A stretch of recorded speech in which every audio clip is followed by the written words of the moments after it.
مشتے غبار ہوں۔ ہمارے سامنے بے شمار جواز آتے ہیں، میں مصروف ہوں، میں بیمار ہوں، میرے معاملات ایسے ہیں کہ اکیلا ہوں اور کوئی ہے نہیں کرنے۔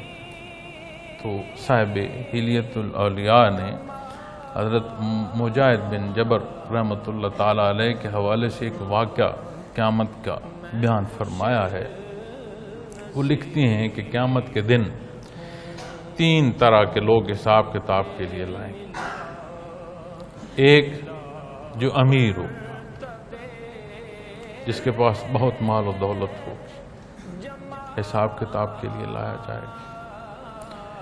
دوسرا جو بیمار ہوگا، اسے حساب کتاب کے لیے۔ اور تیسرا غلام حساب کتاب کے لیے پیش کیا جائے گا۔ تو جو امیر آدمی ہے وہ عرض کرے گا، بار الہ تو نے مجھے مال و دولت دیا، تو میں اس کے انتظام و انصرام میں ایسا پھنسا کہ میں قاصر رہا تیری عبادت سے۔ تو جب وہ یہ بہانہ کہے گا، اور دیکھیں کیسی بات ہے، وہ کہے گا تو نے جو مجھے دولت عطا فرمائی اس کی وجہ سے میں وہاں پہنچ کر بھی اس کی بات دیکھیں کیسے کہتا ہے۔ تو اس لمحے حضرت سلمان علیہ السلام اپنی بادشاہی سمیت اس حساب کتاب کے دن میں اللہ کریم پیش انہیں فرمائیں گے۔ تو سوال ہوگا اس دولت مند سے کہ کیا تمہاری دولت، تمہاری حیثیت ان سے زیادہ تھی؟ حضرت سلمان علیہ السلام کو اللہ کریم نے مخلوقات پر بادشاہی عطا فرمائی تھی۔ تو اللہ کریم فرمائیں گے کیا تمہاری حیثیت ان سے زیادہ تھی، ان سے زیادہ معاملات تھے؟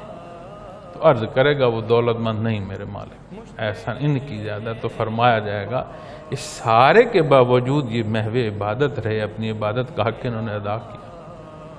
پھر باری آ جائے گی بیمار کی، تو وہ بات کرے گا، بار الہ تو نے مجھے بیماریاں اتنی عطا فرمائیں، اتنی بیماریاں مجھے منسلک تھیں، تو میں تو ان سے نہیں نکل پایا، تو اس لیے میں تیری عبادت نہیں کر سکا۔ حضرت ایوب علیہ السلام کو ان کی تکلیف سمیت رب کائنات جو ہے وہاں حاضر فرمائیں گے۔ تو فرمایا جائے گا کیا تمہاری تکلیف ان سے زیادہ ہے، ان سے زیادہ تھی؟ نہیں، بار الہ ان کی زیادہ تھی۔ تو فرمایا جائے گا کیا انہوں نے ساری تکلیف کے ساتھ اپنے اللہ کا شکر ادا نہیں کیا، حکم کی تعمیل نہیں کی، عبادات نہیں کی؟ پھر باری آ جائے گی غلام کی، وہ کہے گا بار الہ دنیا میں تو نے میری ملکیت لوگوں کو دے دی، میں تو انہی کے حکم مانتا پھرا، میں وہاں سے فارغ ہوتا تو تیری عبادت کرتا، میں کیا کرتا؟ حضرت یوسف علیہ السلام کو اسیری کی ایام کے جو حالات ہیں ان کے ساتھ رب کائنات جو ہیں وہ حاضر فرمائیں گے۔ ارشاد ہوگا کیا تیری غلامی ان سے زیادہ تھی؟ جو مشکلات جو حال میں یہ گزر رہے تھے کیا تو اس سے بھی زیادہ مشکل میں تھا؟ بار الہ نہیں، ان کے حالات مجھ سے مشکل۔ تو فرمایا انہوں نے مشکل حالات میں میری عبادت تو نہیں چھوڑی۔ تو کہنے کا مقصد یہ ہے معزز سامعین کرام، اللہ کے حضور جب پیشی ہوگی، کسی کے پاس کوئی جواز ہے نہیں، بنتا نہیں کہ وہ اسلام سے تجاوز پر کوئی جواز لا سکے۔ دین اسلام دین فطرت ہے، تمام فطری تقاضوں کو پورا فرماتا ہے۔ اب نماز کے لیے قیام نماز کی بنیاد میں ہے، فرائض میں ہے، قیام ضروری ہے، نماز نہیں ہوتی۔ لیکن اگر کوئی بیمار ہے، اس کا قیام کی جو صورت ہے اسے بیٹھنے میں ہی نصیب ہو جاتی، بیٹھ کر پڑھ سکتا ہے۔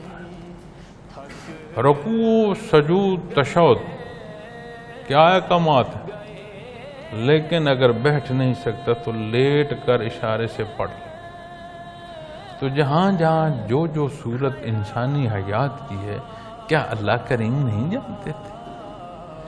جو اصول عطا فرما رہا ہے اسی نے اس مخلوق کو پیدا بھی فرمایا ہے، ہر شے اسی کے دستے قدرت میں ہے، ہر ایک نے اس کے حضور جا کر پیش ہونا ہے۔